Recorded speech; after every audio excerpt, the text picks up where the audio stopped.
Hammaga assalomu alaykum. Ismim Murodbek, familiyam Abduhalilov. Ayni vaqtda Germaniyaning Münster universitetida Deutsches Recht, ya'ni nemis huquqi fakultetida talaba sifatida o'qiyapman. Demak, shu video 2026-yil 31-mart kuni yozilyapti. Bu narsa biz uchun muhim.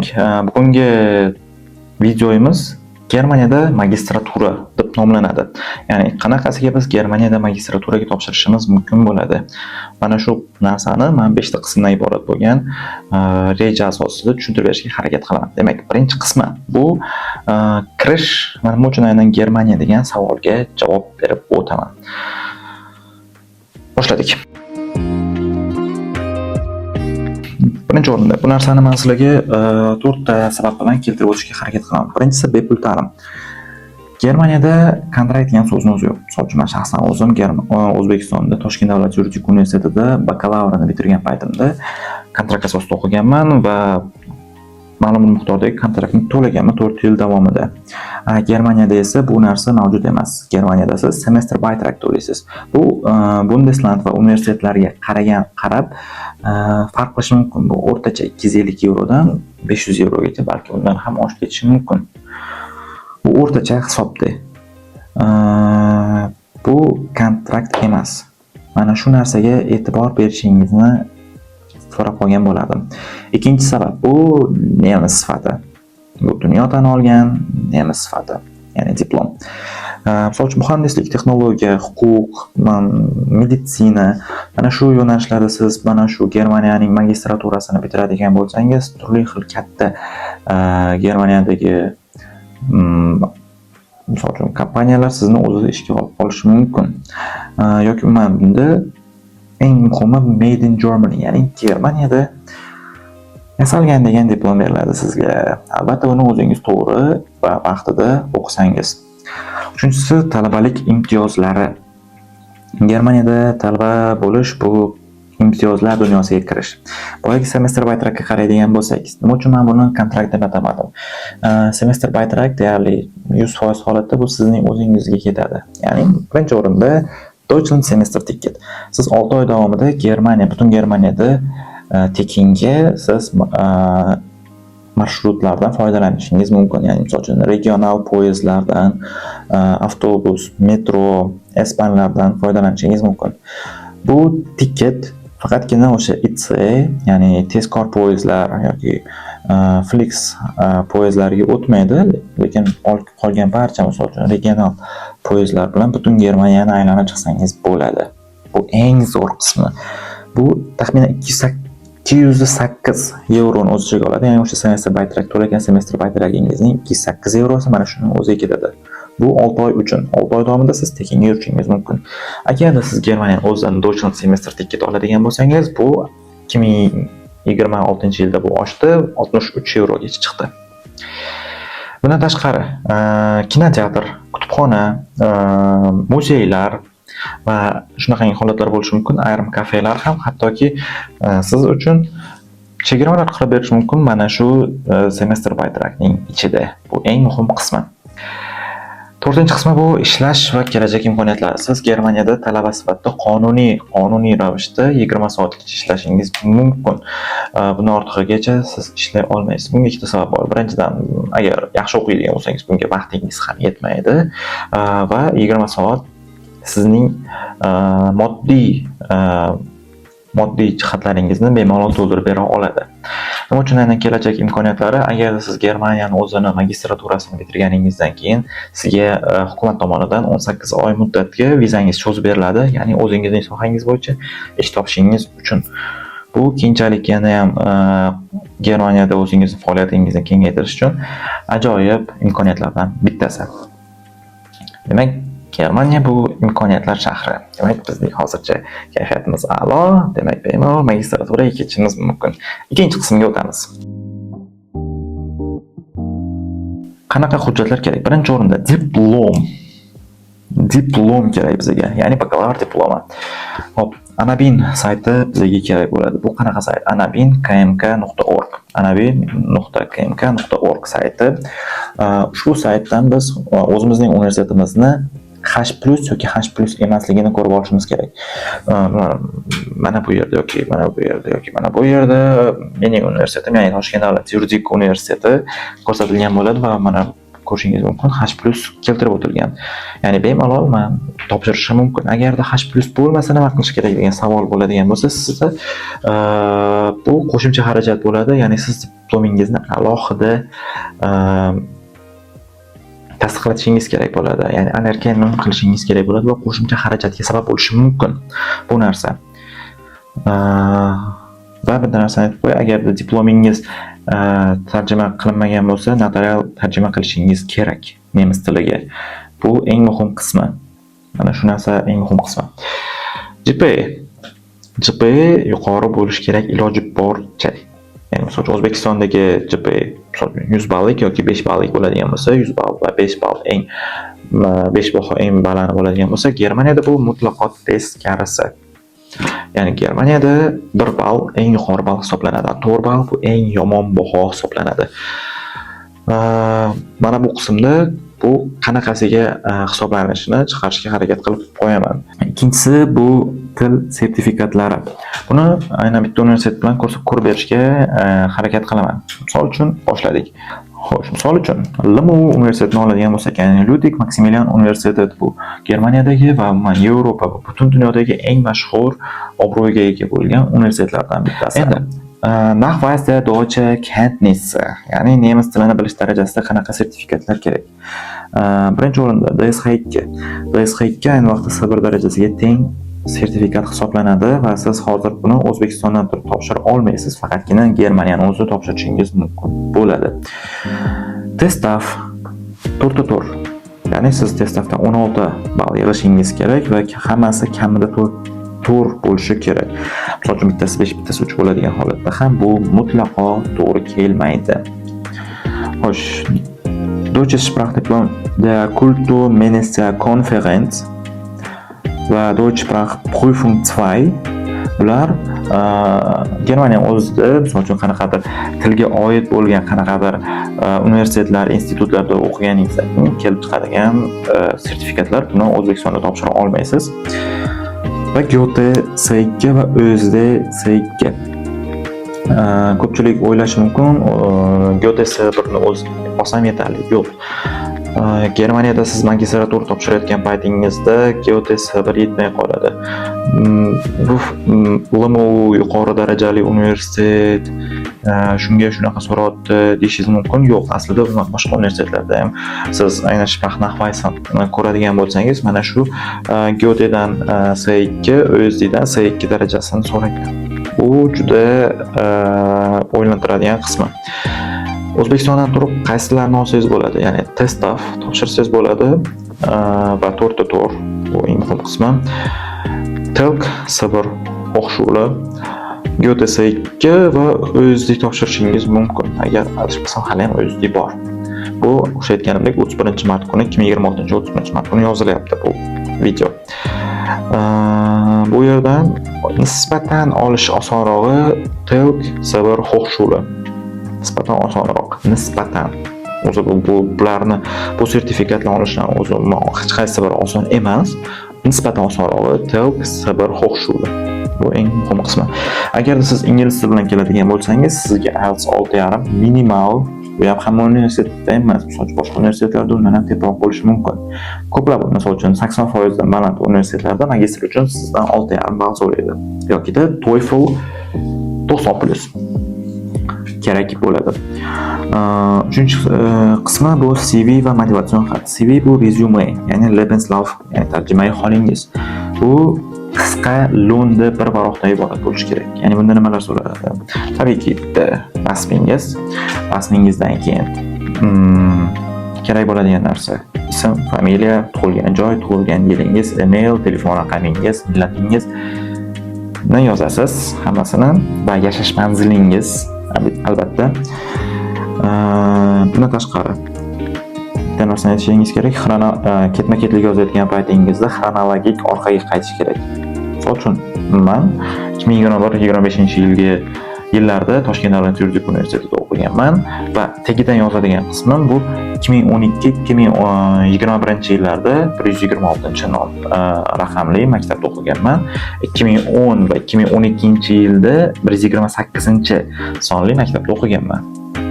Ya'ni men xronologik orqaga qaytishni amalga oshiryapman. O'tiladi va bitta narsa til darajalarini ham bildirib o'tish kerak. Qaysi tilni biladi? Misol uchun menda o'zbek tili ona tili, ya'ni Muttersprache sifatida yozaman. Ingliz tili IELTS 6, ya'ni B2 darajasi. Nemis tili C1, DSH2 va rus tili B1 daraja. Bu o'rtacha biladigan daraja. Undan keyin kompyuterda nimalarni qila olasiz? Mana shuni ham keltirib o'tganingiz foydali. Va motivatsion xat. Ko'plab universitetlar so'raydi motivatsion xatlarni, ya'ni siz nima uchun aynan shu universitetga topshiryapsiz? Nima uchun aynan shu fakultetni tanladingiz? O'zi Germaniyada nima qilmoqchisiz va undan keyin nima qilasiz? Mana shu narsalar eng muhim qismi hisoblanadi. Motivatsion xatda shunaqa narsalar yozish kerak. Unda endi oldi qochda balandparvoz gaplar ketmaydi. Misol uchun Germaniya zo'r davlat, chotki davlat degan narsa o'tmaydi. Tavsiyanomalar, recommendation letter deydi ingliz tilida.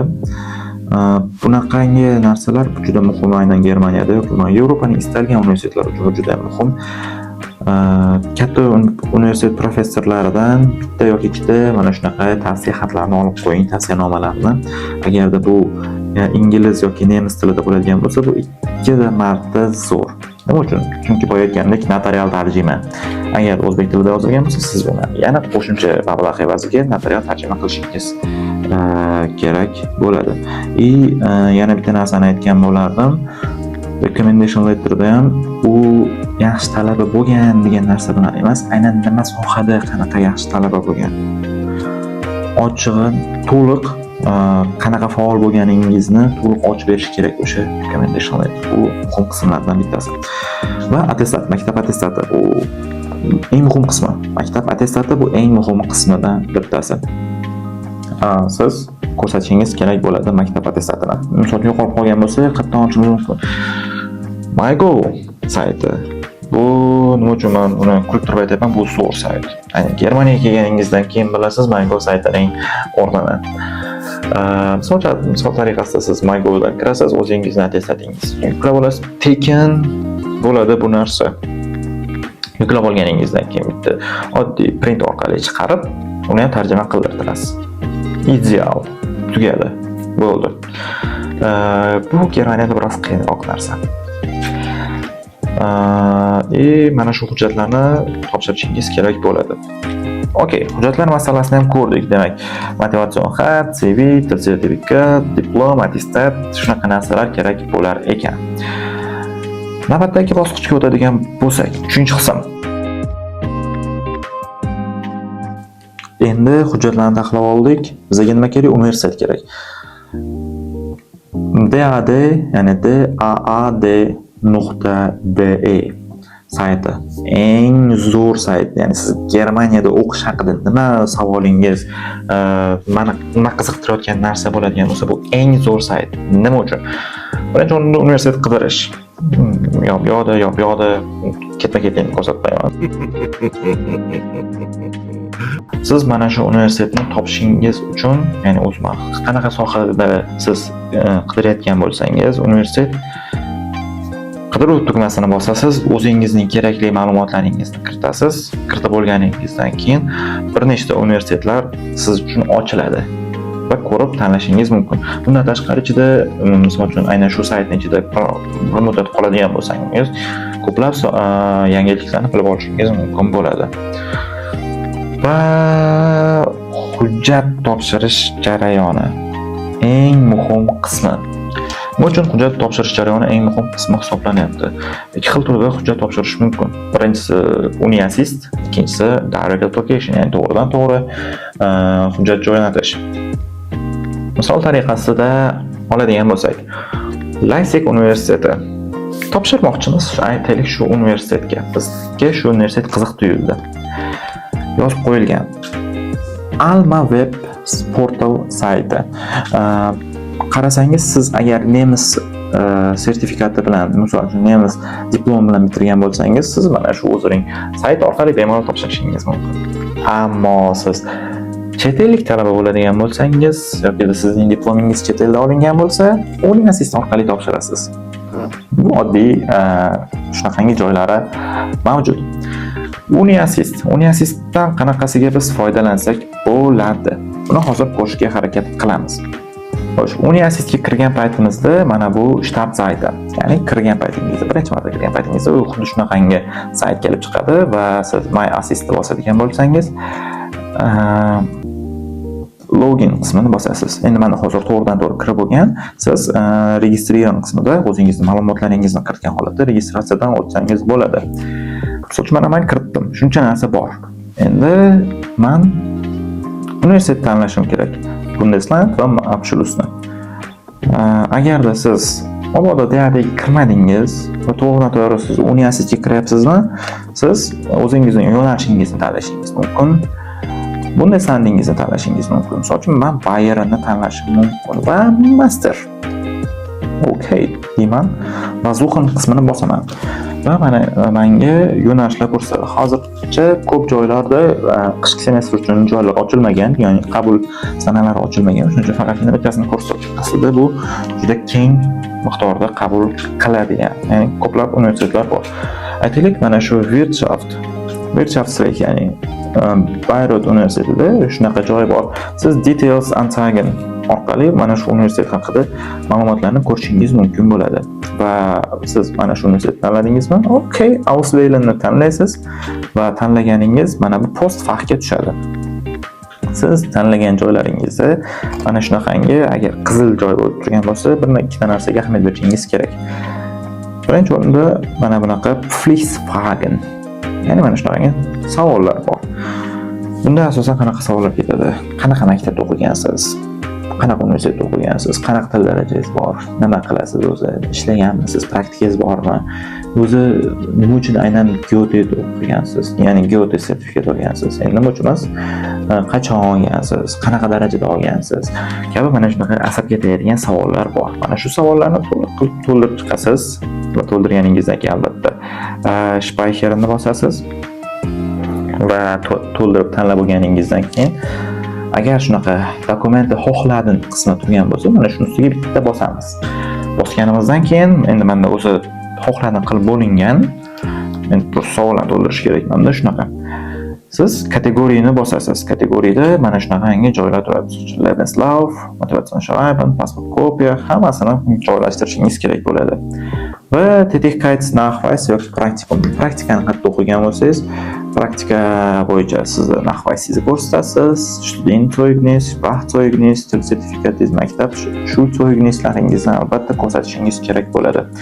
Va mana bu yerdan Data Auswählenni bosasiz va mana shu orqali siz o'zingizga kerakli bo'lgan papkani yoki faylni joylashtirishingiz kerak bo'ladi va faylingiz 10-49 megabayt oshmasligi kerak. Chunki ko'pincha diplomlar oshib ketib qoladi. Lifehack I love PDF degan sayt bor. Shu orqali siz sifatni yo'qotmagan holatda razmerini kichraytirishingiz mumkin. Bu lifehack bitta. Endi shu orqali jo'natasiz. Jo'natganingizdan keyin mana bu yerda birinchi topshiradigan universitetingiz 75 euro topshirsangiz, qolganini siz 30 eurodan topshirishingiz mumkin bo'ladi. Barchasi mana 30 eurodan topshirishingiz mumkin bo'ladi. Misol uchun bittadan ortiq jo'natayotgan bo'lsangiz, shunaqa chiqadi. Ya'ni aynan jo'natish degan qismi mavjud bo'ladi. Okay, UniAssist ko'rdik, so'ragan. Endi to'g'ridan-to'g'ri topshirish qanaqasiga aytsak bo'ladi. Demak, biz hozir Leipzigga biz o'zimiz Ausländer bo'lib topshira olmas ekanmiz. Lekin hamma universitetda ham shunaqami desa, yo'q degan javobni bergan bo'lar edim. Misol uchun siz istalgan universitetni yozasiz, Bewerbungs portalda yozsangiz, to'g'ridan-to'g'ri portalga yo'llanma chiqadi. Agar bo'lmasa ham bir ikkita yana tugmalarni bosgan holatda siz Bewerbungs portalini yozishingiz mumkin. Agarda siz mana shunaqangi qismi chiqib kelgandan keyin uchta nuqtani bosasiz, uchta chiziqchani va Bewerbung va Einschreibung qismini bosasiz. Uning tagida esa Registrierung qismi bor. Registrierung qismida o'zingizni kontaktlaringizni to'ldirasiz. Hammasini to'ldirib chiqqaningizdan keyin oxirida albatta Datenschutz Hinweisini qabul qilasiz. Xohlasangiz o'qib chiqing. Bilmadim endi shunaqa. Registrering qilib bo'lganingizdan keyin sizga email keladi. Sizga Benutzer Erkennung bilan kod, ya'ni o'zingiz kod qo'yasiz bu yerda. O'sha Benutzer Erkennung va kodni kiritishingiz kerak bo'ladi ushbu joyga. Kiritganingizdan keyin nimalar chiqadi? Buni tagida sizda Einschreibung, Bewerbung degan qismi bor. O'sha Einschreibung, Bewerbung qismidan siz tanlaysiz. Tanlaganingizdan keyin chiqib keladi hammasi. Masterni tanlaysiz. Masterni tanlaganingizdan keyin fakultet hammasini tanlab ketaverasiz. Bitta o'tirib ketaverasiz. Siz sekin keyingi bosqichlarda o'zingiz o'sha dokumentlarni huquqlarni qilib chiqasiz. Oxirida Antrag abgeben, Antrag jo'natish, ya'ni o'sha Bewerbung abgeben deydi yoki Antrag abgeben, Bewerbung abgeben, shunaqangi narsa chiqadi. Siz jo'natishingiz mumkin bo'ladi. Mana bu direkt jo'natish hisoblanadi. Va deadline'lar. Germaniyada ikkita semestr bor. Winter va Sommer semestr. Winter semestr 15-yanvargacha davom etadi. Sommer semestr esa 15-iyulgacha. Lekin ayrim universitetlarda, ayrim yoki fakultetlarda istisnolar bo'lishi mumkin. Misol uchun winter semestrlar 31-iyul, 31-avgustgacha davom etishi mumkin. Sommer semestrlar esa 28-fevral, 31-mart kabi shunaqangi uzoq muddatga ham davom etishi mumkin. Bu eng muhim qismi. Va bundan keyin siz hujjatlarni yaxshilab joylashtirganingizdan keyin, ma'lum bir muddat o'tgandan keyin sizga Zulassung keladi yokida Absage keladi. Zulassung bu qabul qilindingiz, Absage uzrulloh, ko'rishguncha, auf Wiedersehen, do встречи degan narsa. 4-qism. Moliya. Eng ajoyib, eng qo'rqitadigan, eng kerakli bo'lim. Boshlaymiz. Sperkontodan boshlaydigan bo'lsak, bloklangan hisob raqami. Siz O'zbekistondan turib bloklangan hisob raqamini ochishingiz kerak, kamida 12,000 euro, yana ham aniqroq 11,940 euro atrofida. Bu 12 oy uchun. Siz o'rtacha 994 eurodan siz oylik olib turishingiz mumkin bo'ladi. Bu nimani isbotlaydi? Siz Germaniyada ko'chada qolib ketmasligingizni. Bu narsa kerak. Agarda mana buncha pulim yo'q deydigan bo'lsangiz, siz uchun grantlar va stipendiyalar yordamga keladi. Eng mashhur grant boyagi saytda aytilgandek DAD. Va bundan tashqari Konrad Adenauer, Friedrich Ebert yoki Deutschland Stipendium kabi stipendiyalar mavjud. Siz shulardan foydalangan holatda o'zingizni moliyangizni oshirib olishingiz mumkin. Va bundan tashqari Verpflichtungserklärung degan narsa bor. Agar bu faqat qiyin qismi, bu Germaniyada tanishingiz, qarindoshingiz bo'lishi kerak va oyligi ma'lum bir miqdorda bo'lishi kerak. Ya'ni bu narsani mana aytadi, men shu odamni, shu talabani ta'minlay olaman degan hujjat. Keyin esa xarajatlar. O'zi pul nimaga ketadi? Ya'ni o'sha siz bloklangan hisob raqamidan oladigan 994 euro esa kam 1000 euro nimaga ketadi? Birinchi o'rinda uy, yotoqxona kamida 300 eurodan 500 eurogacha. Sug'urta 120 eurodan 150 eurogacha. Oziq-ovqat uyda qolmasangiz 200 euro o'rtacha. Yoki undan ham ko'proq ko'chada ovqatlanadigan bo'lsangiz. Shaxsiy ehtiyoj, safarlar, har xil aylanishlar 300+. Endi talab bo'lsa, safarlar kamroq qilishingiz mumkin. Lekin Deutschland Ticket orqali siz Germaniya bo'ylab tekinga yurishingiz mumkin.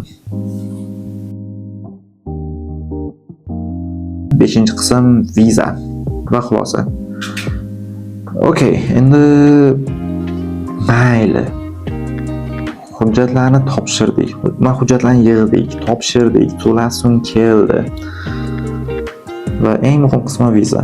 Birinchi o'rinda aytadigan narsam, agarda siz hujjatlarni yubordingizmi, yuborishingiz bilan iloji boricha vizadan joy olishga harakat qiling. Hozirda ayni vaqtda O'zbekistonda qiladi bunaqa narsani iloji boricha ertaroq joy olishingiz kerak.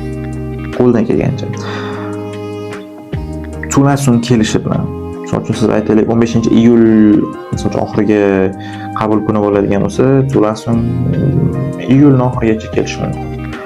Siz misol uchun avgustni kutmasdan iloji boricha iyulda o'sha topshirganingizdan keyinoq joy qidirib, joy topishga harakat qilishingiz kerak. Ya'ni hujjat topshirish uchun. Vizada nimalar deyiladi? Nimalar so'raladi? Nima uchun aynan shu universitetda o'qiysiz? Nima uchun bu yo'nalish? O'qishdan keyin nima qilasiz? O'zi nemis tilida yoki ingliz tilida gaplasha olasizmi? Javoblar oddiy. Misol uchun meni yo'nalishim huquq. Toshkent davlat yuridik universitetida o'qiganman. Men qiziga ham shu yo'nalish bo'yicha o'qiyapman.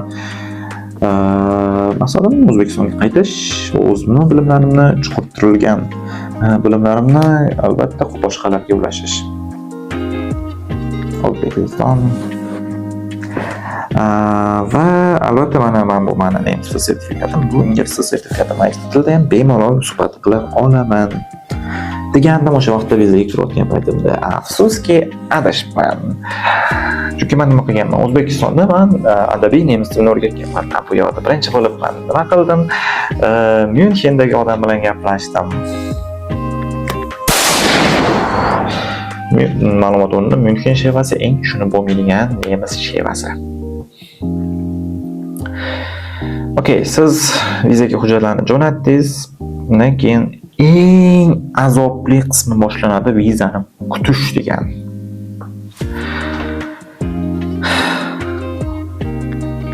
O'zim bu tugadi video va shunchaki narsa aytmoqchiman. Hurmatli akam, ukam, singlim, opam. Agarda siz Germaniyaga o'qishga ketmoqchi bo'ladigan bo'lsangiz, avvalambor aytmoqchi bo'lgan narsam qo'rqmaslik. Odam qilgan ishni odam qiladi. Birinchi o'rinda aytmoqchi bo'lgan narsam shu. Ya'ni sizni qo'lingizdan keladi. To'g'ri, bu uzoq muddat bo'lishi mumkin, qiyin ko'rinishi mumkin, juda ham asablaringiz o'ynab, bir siqilishli kun bo'lishi mumkin. Va aynan agar siz 4-kursni bitirayotgan bo'lsangiz, bu oddiy narsa aytaman sizga. Bitirish chog'ida bitiruv ishi yoki imtihonlar bilan bo'lib, bu narsa hattoki sizni bezdirib yuborishi mumkin. Lekin siz 3 marta mazza qilasiz. Birinchi o'rinda viza chiqqan kuni. Viza chiqqan kuni sizning 30-35% siqilishingiz tark etadi. Keyingi 30% siz bilet olib Germaniyaga uchib kelgan kuningiz. Va qolgan 30% Germaniyada o'sha birinchi marta universitetga borgan paytingizda barcha O'zbekistonda o'sha mana shu universitetga topshirish, kelish davomida yig'ilgan stresslar, siqilishlar shunchaki yo'q bo'lib ketadi. Va sizni Germaniyada yangi stresslar va yangi siqilishlar kutib oladi. Uni biz alohida boshqa videolarda ko'rib boramiz. Xullas, bu video sizlarga manfaatli bo'ldi degan umiddaman. Kanalga obuna bo'lishni, videoga like bosishni unutmang. Qo'ng'iroqchani bosib qo'ysangiz sizga yangi videolar haqida videomleniya, ya'ni o'sha xabarnoma kelib turadi. Germaniyada yurist. Obuna bo'lib qo'yishni unutmang. Nafaqat YouTube'da, Instagramda va Telegramda. Sog' bo'linglar.